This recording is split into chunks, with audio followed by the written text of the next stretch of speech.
The book Incidents in the Life of a Slave Girl.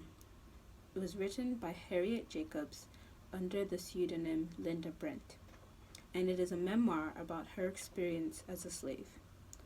During the time the book was written, there was a rise in the anti-slavery movement, and although Jacobs had intended to keep her story private, she decided to publicize it to help the cause.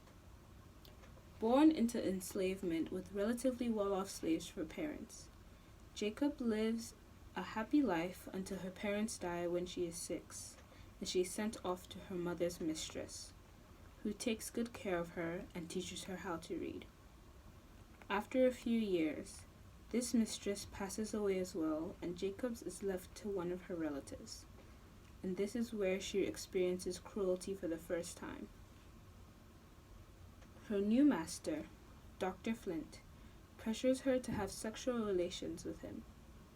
To fend him off, she outsmarts him several times and eventually has a relationship with his white neighbor and gives birth to 2 children by him. She does this not because she's attracted to him, but because she would rather have control over her body and her choices than let Dr. Flint rape her. She chose the lesser of the 2 evils. The father of her children promises to free them and buys them and her brother their freedom. As she says, "Whatever slavery might do to me, it could not shackle my children." However, her master refuses to sell her unless she gives in to his sexual advances. By this point, even his wife blamed her for his sexual attraction to her. She was then moved to his son's plantation, who treated her terribly. He also beat children, which made her fear for her children's lives and well-being if they were to be moved to his plantation. Eventually, she managed to escape by hiding in a pantry, and then she was moved to her grandmother's attic for 7 years until she realized her grandmother's attic was no longer safe and managed to escape north on a boat.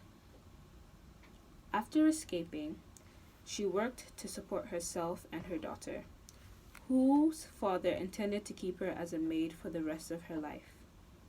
She then moved to England with the Bruce family after working as a seamstress and a nurse for them, and recorded no racism within the family or in England. Eventually, after Mr. Bruce had remarried an American woman who also was against slavery, she told them that of her status as a fugitive slave, and Mrs. Bruce brought her back to New York City to live with her and bought her freedom for $300. In the end, she is free and living close to her daughter.